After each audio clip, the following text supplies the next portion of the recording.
Hello friends, welcome back to Aray's World. ഇന്ന് ഞാൻ നിങ്ങളായിട്ട് ഷെയർ ചെയ്യാൻ പോകുന്നത് ഒരു ഡിഫറെൻ്റ് ആയിട്ടുള്ള എഗ് നൂഡിൽസ് ആണ്. യിപ്പി നൂഡിൽസും കൊണ്ടാണ് ഞാൻ ഈ റെസിപ്പി തയ്യാറാക്കി എടുത്തിരിക്കുന്നത്. അപ്പോൾ ഈ വെറൈറ്റി നൂഡിൽസ് എങ്ങനെ തയ്യാറാക്കാൻ നോക്കാം. അതിനു മുന്നേ പുതിയതായിട്ട് ആരെങ്കിലും ഈ ചാനൽ കാണുകയാണെങ്കിൽ ഒന്ന് സബ്സ്ക്രൈബ് ചെയ്തേക്കണേ. കൂടെയുള്ള ബെല്ലൈക്കൻ കൂടെ ഒന്ന് ക്ലിക്ക് ചെയ്യണം. അപ്പോൾ ബെല്ലൈക്കൻ ക്ലിക്ക് ചെയ്യുമ്പോൾ നിങ്ങൾ ഓൾ എന്ന് ക്ലിക്ക് ചെയ്യുക. എങ്കിൽ മാത്രമേ പുതിയതായിട്ട് ഞാൻ വീഡിയോസ് ഇടുമ്പോൾ നിങ്ങൾക്ക് നോട്ടിഫിക്കേഷൻ വരുള്ളൂ. വീഡിയോയിലോട്ട് പോകാം. ഈ റെസിപ്പി തയ്യാറാക്കാൻ വേണ്ടി ഞാനിവിടെ യിപ്പിയുടെ മൂഡ് മസാല നൂഡിൽസാണ് എടുത്തിരിക്കുന്നത്. 2 പാക്കറ്റാണ് ഞാനിവിടെ എടുക്കുന്നത്. അപ്പോൾ ഈ നൂഡിൽസിൽ 2 ടൈപ്പ് ഓഫ് മസാലാസാണുള്ളത്. ഞാൻ ആദ്യം ഇപ്പോൾ നോർമൽ നൂഡിൽസ് മസാല കൊണ്ടാണ് ഈ നൂഡിൽസ് ഇവിടെ തയ്യാറാക്കി എടുക്കുന്നത്. മൂഡ് മസാല എക്സ്ട്രാ ടേസ്റ്റ് ഉള്ളത് ഞാനിപ്പോൾ യൂസ് ചെയ്യുന്നില്ല, അത് ഞാൻ അവസാനമാണ് യൂസ് ചെയ്യുന്നത്. ആദ്യം നമുക്ക് ഈ നോർമൽ മസാല കൊണ്ട് നൂഡിൽസ് ഒന്ന് വേവിച്ചെടുക്കാം. ഞാനിവിടെ സാധാരണ രീതിയിലാണ് വേവിച്ചെടുക്കുന്നത്. ഒരു വെജിറ്റബിൾസ് ഒന്നും ഞാനിതിലേക്ക് ആഡ് ചെയ്യുന്നില്ല. ആദ്യം ഞാനൊരു പാനിൽ 2 ഗ്ലാസ് വെള്ളം ഒഴിച്ച് കൊടുത്തിരിക്കുകയാണ്. അത് തിളച്ച ശേഷം നമുക്ക് ഈ നൂഡിൽസ് അതിലേക്ക് ഇട്ട് കൊടുക്കാം.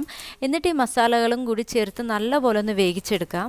ഇത് അടച്ചു വെക്കേണ്ട ആവശ്യമൊന്നുമില്ല, നമുക്ക് തുറന്ന് തന്നെ വേവിച്ചെടുക്കാം.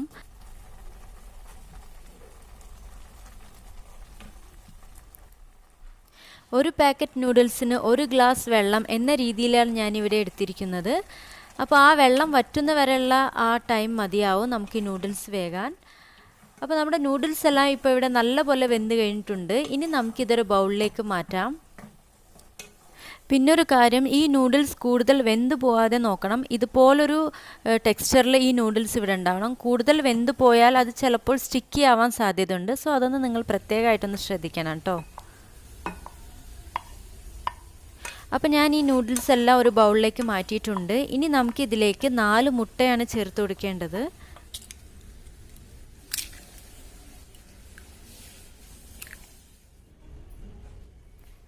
ഇനി നമുക്കിതിലേക്ക് ഒരു 1/4 ടീസ്പൂൺ കുരുമുളക് പൊടി ചേർത്ത് കൊടുക്കാം.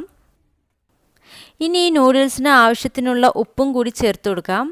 അതിനുശേഷം ഞാൻ കുറച്ച് മിക്സ്ഡ് ഹെർബ്സാണ് ചേർത്ത് കൊടുക്കുന്നത്. അത് ഓപ്ഷണലാണ്, അതില്ലെങ്കിലും കുഴപ്പമില്ല, നമുക്ക് സ്കിപ്പ് ചെയ്യാം. അപ്പോൾ ഞാനിവിടെ അത് ചേർക്കുന്നുണ്ട്. എന്നിട്ടിത് നല്ലപോലെ ഒന്ന് ഫോർക്ക് കൊണ്ട് ബീറ്റ് ചെയ്ത് കൊടുക്കുകയാണ് ചെയ്യുന്നത്. അപ്പോൾ നമ്മൾ സൈഡിൽ നിന്നാണ് ഇങ്ങനെ ബീറ്റ് ചെയ്ത് കൊടുക്കുന്നത്. എന്നിട്ട് മെല്ലെ മെല്ലെ നൂഡിൽസ് എല്ലാം ഇതിനകത്തേക്ക് ഇട്ട് നല്ലപോലെ ഒന്ന് ബീറ്റ് ചെയ്ത് കൊടുക്കുന്നുണ്ട്. അപ്പോൾ നമ്മുടെ മിക്സ്ചർ ഇവിടെ തയ്യാറായി കഴിഞ്ഞു. ഇനി നമുക്കിതൊരു തവയിലേക്ക് ഇട്ടൊന്ന് ഫ്രൈ ചെയ്തെടുക്കാം. അപ്പോൾ ഞാനിതിന് വേണ്ടി ഒരു ദോശ തവയിലേക്ക് കുറച്ച് എണ്ണ ചേർത്ത് കൊടുക്കുകയാണ്. എണ്ണ ഇപ്പോൾ ഇവിടെ എല്ലായിടത്തും നല്ലപോലെ ഒന്ന് സ്പ്രെഡ് ചെയ്ത് കൊടുക്കുന്നുണ്ട്. ഇനി നമുക്കിതിലേക്ക് ആ നൂഡിൽസ് ഒഴിച്ചു കൊടുക്കാം. ഞാനിവിടെ ഓരോരോ കരണ്ടിയായിട്ടാണ് ഒഴിച്ചു കൊടുക്കുന്നത്. ഇനി ഇത് നമ്മുടെ ഇഷ്ടത്തിനനുസരിച്ച രീതിയിലൊന്ന് റൗണ്ട് ചെയ്തെടുക്കാം. ഞാനിവിടെ ചെറിയ ചെറിയ രീതിയിലാണ് റൗണ്ട് ചെയ്തെടുക്കുന്നത്. ഇനിയാണ് ഞാൻ ഇതിലേക്ക് ആ എക്സ്ട്രാ ടേസ്റ്റുള്ള മസാല ചേർത്ത് കൊടുക്കുന്നത്. അത് കുറച്ച് ഇങ്ങനെ സ്പ്രെഡ് ചെയ്ത് കൊടുത്താൽ മതി. ഇനി 1 മിനിറ്റ് നമുക്ക് വേവിച്ച ശേഷം ഇതൊന്ന് മറിച്ചിടാം. അപ്പോൾ മറിച്ചിടാതെയും നമുക്കിതെടുക്കാം, അടച്ചു വെച്ചിട്ട് അങ്ങനെ നമുക്ക് വേവിച്ചെടുക്കാം. ഞാനിവിടെ മറിച്ചിട്ടിട്ടാണ് വേവിച്ചെടുക്കുന്നത്.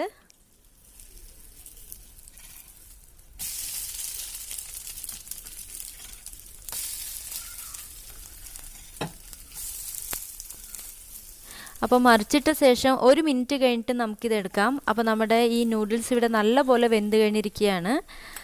അപ്പോൾ ഈ വെറൈറ്റി ആയിട്ടുള്ള എഗ് മസാല നൂഡിൽസ് നിങ്ങളെല്ലാവരും ഒന്ന് ട്രൈ ചെയ്ത് നോക്കണം. എന്നിട്ട് എന്നോട് കമൻറ്റ് ചെയ്യണം.